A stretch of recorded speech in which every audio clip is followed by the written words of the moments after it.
Lockdown बढ़ने से पहले पंजाब में 2 हफ्ते के लिए कर्फ्यू बढ़ा दिया गया है। इसी बड़ी खबर से शुरुआत कर रहे हैं। ये बड़ी खबर आ रही है पंजाब से, जहां पर 2 हफ्ते के लिए लॉकडाउन बढ़ा दिया गया है और कर्फ्यू, माफ कीजिएगा, कर्फ्यू बढ़ा दिया गया है। 17 मई तक कर्फ्यू रहेगा। हालांकि सुबह कुछ घंटों की ढील दी जाएगी सामान खरीदने के लिए, खरीदारी के लिए, लेकिन पंजाब में एहतियातन ये कदम उठाया गया है जिससे कोरोना संक्रमण को रोका जा सके। और अमनदीप हमारे साथ संवाददाता जुड़ रहे हैं, इसी खबर पर सीधे उनके पास चलेंगे। अमनदीप, क्या जानकारी मिल रही है इस खबर के बारे में और ये फैसला पंजाब सरकार ने क्यों लिया?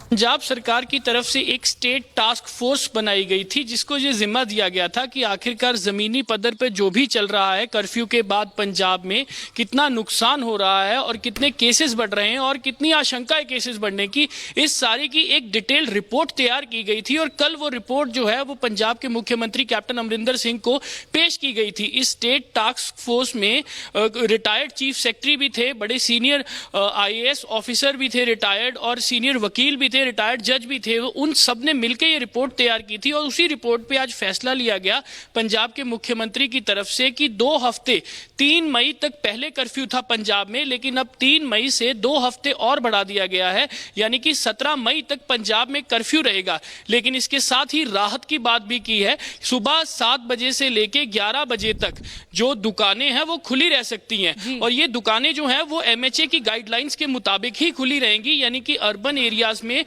और जो कंटेन्ड जोन्स हैं, रेड जोन्स हैं, उनमें ये राहत नहीं है। लेकिन जो ग्रीन जोन्स हैं, जो कंटेन्ड जोन्स के बाहर के एरियाज हैं, उनमें ये दुकानें खुली रहेंगी, एसेंशियल और नॉन एसेंशियल। शुक्रिया अमनदीप आपका जानकारी देने के लिए। तो 17 मई तक कर्फ्यू बढ़ाया गया है पंजाब में। वहीं चंडीगढ़ की स्थिति के बारे में बताएं तो कोरोना के 14 नए केसेस आज सामने आ गए। पिछले 24 घंटे में सामने आए हैं 14 नए केसेस। चंडीगढ़ में अब तक 59 मरीज कुल मिलाकर हो चुके हैं।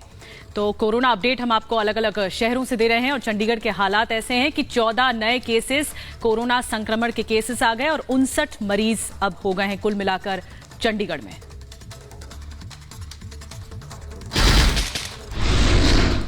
सेकेंड लॉकडाउन का आज 15वां दिन है और इस समय हम हैं दिल्ली फरीदाबाद बॉर्डर पे। फरीदाबाद पुलिस ने लोकल अथॉरिटी ने एक अलग ही ऑर्डर पास किया है जिसके अनुसार अगर आप एसेंशियल सर्विस में हो तो भी 12 बजे के बाद आपकी एंट्री फरीदाबाद में नहीं ली जाएगी। मेरे वीडियो जर्नलिस्ट परवेज इस समय आपको दिखा रहे हैं गाड़ियों की चेकिंग वगैरह जो भी हो रही है और यहाँ पे इस समय फरीदाबाद पुलिस के पर्सनल्स हैं जो अपनी ड्यूटी डिस्चार्ज कर रहे हैं। हम कोशिश करेंगे इनसे बात करने की।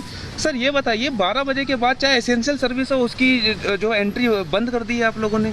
नहीं सर, तो जैसे जो इमरजेंसी है सिर्फ उनके लिए, जो इमरजेंसी जैसे इमरजेंसी केस है ना, जैसे ये गाड़ी उनके लिए, बाकी और किसी के लिए नहीं है। सर हमने ये भी सुना है कि अगर कोई डॉक्टर है अगर वो जा रहा है दिल्ली तो वापस नहीं आने को मिलेगा? नहीं, बिल्कुल नहीं आने देंगे। 12 बजे के बाद बिल्कुल नहीं आने देंगे, उनको समझा दें। तो कुछ ज्यादा प्रॉब्लम नहीं हो जाएगी? नहीं देखो जी, हमने उनको पहले बोल दिया है, ठीक है हम इस बात को अप्लाई करते हैं, जो आपने जो कह दिया उसको हम मानना करेंगे और जो है आप जो पालन कर रहे हो हम भी उसका पालन करेंगे। पुलिस वालों ने उनको समझा दिया है कि अगर आपने एंट्री ली तो 12 बजे के बाद आप फरीदाबाद में फंसे रह जाएंगे। ऑर्डर ये कहता है अगर आप डॉक्टर हैं, दिल्ली आ रहे हैं, आपको आने दिया जाएगा, लेकिन वापस फरीदाबाद में एंट्री नहीं करने दी जाएगी, आपको दिल्ली में ही रहने का इंतजाम करना पड़ेगा। जाहिर सी बात है इस तरीके का जो ऑर्डर है प्रॉब्लम भी क्रिएट करेगा और लोकल अथॉरिटी को बहुत ही जल्द इसके लिए तैयार रहना पड़ेगा।